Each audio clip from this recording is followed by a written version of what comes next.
Casey Anthony has now joined social media and claims that she's going to be doing a series of what she believes people want to hear. You'll most likely remember Casey because she is the mother of Kaylee Anthony. Kaylee was reported missing on July 15th, 2008, 31 days after she was last seen by her grandparents. This is Casey's parents, George and Cindy. Cindy is the one that called 911 on July 15th. Now, at the time, she said that her daughter had given her various explanations about where their granddaughter was, and then she admitted she had not seen her daughter for weeks. Casey later called police and claimed that her daughter had been kidnapped by a nanny, and in October of that year, she was charged with first-degree murder and she pled not guilty. Kaylee's skeletal remains were found on December 11th of 2008. She was in a laundry bag wrapped with a blanket, and she was found in a wooded area near the Anthony's family home. The medical examiner listed Kaylee's death as homicide by undetermined means, and the state of Florida sought the death penalty in the case against Casey.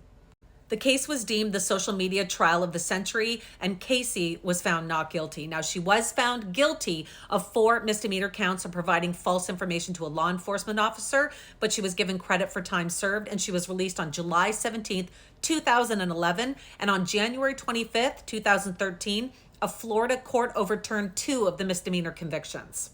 Casey Anthony has decided that now is the time to return to social media, and she claims she's trying to re-image herself. Today is Saturday, March 1st, 2025.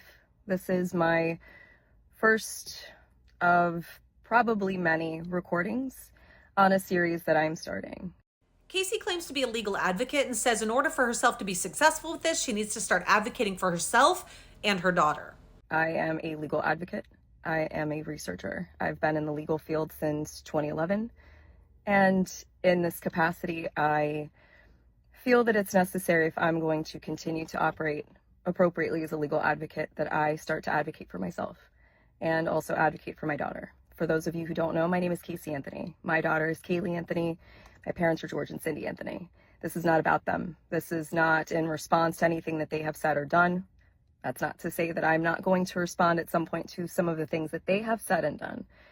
The whole point of this is for me to begin to reintroduce myself. Casey claims she wants to help other people and speak professionally about things, but then insinuated as well that she was going to possibly talk about her parents and their accusations. I'm doing this both personally for me, but in a professional capacity.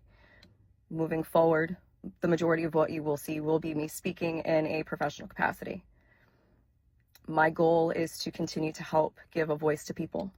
She says that she's now set up an email account to answer people's questions, but says it's going to be limited and seems to think there's a lot of people who have questions and are going to be excited about this because it's never happened before.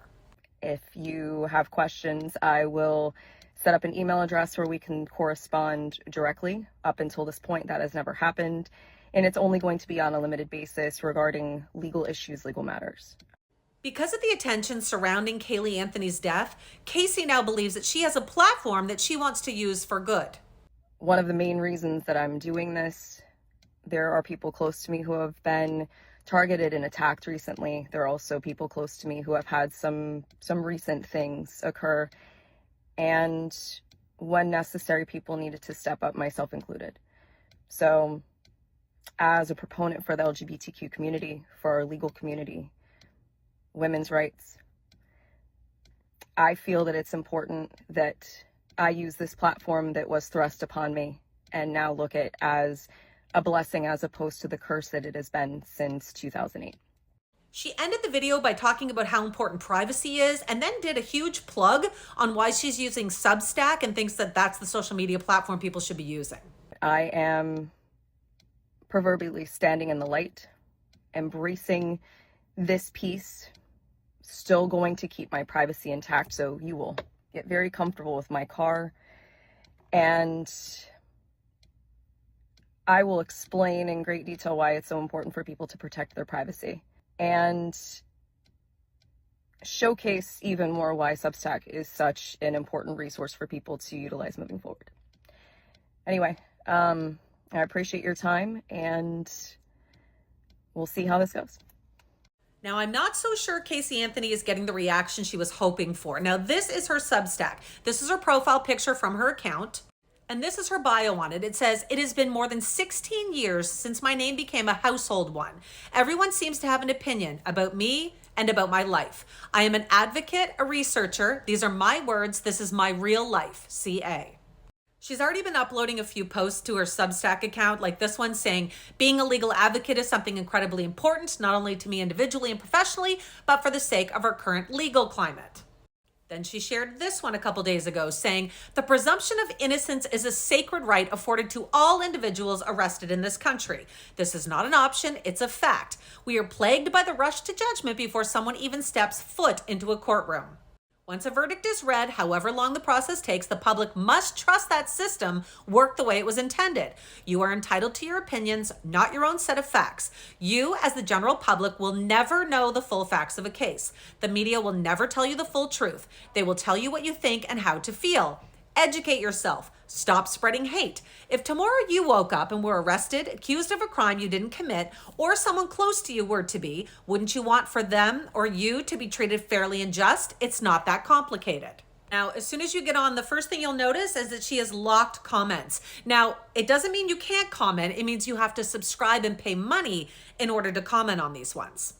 However, it becomes very apparent the reason she did this with her comments is because she is getting a ton of flack from everyone in the public for her video and what she's been posting. And here's her most recent post. She says, for everyone speaking, good, bad, or otherwise, heed your words and make sure you are saying something of substance. Here's the law in Florida about threats, libel, and slander, etc. You don't have to be a Florida resident to be charged. Jurisdiction is where the crime was committed, usually.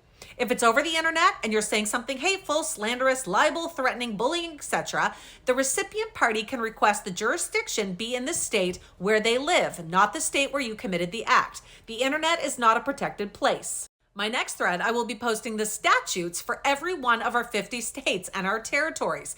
Even for those of you saying these things about me, I'm still going to continue to do what I said I was going to do, which is advise you of your rights and the law. It is public record, and if necessary, I will remind you that this is not legal advice, purely public information. You need to educate yourselves before you implicate yourselves. I would say stop the bullshit, but I think that's asking a little too much. We all have the same freedom of speech, but the First Amendment does not protect you against these things most of the time. So unsolicited advice, proceed with caution. Now, she's not locked down the comment section yet for that post, and apparently people aren't heeding her advice because this is what's being written in the comment section. One user in particular had some advice for Casey, saying, speaking as a legal analyst, some free advice to you. You hold no legal degree. Paying your attorney through sexual favors in exchange for representation while on trial for murdering your toddler does not make you a legal advocate. And I will let you read the rest of that. So despite the fact that Casey Anthony seems to want to re-image herself now, it appears the public has no interest in that whatsoever.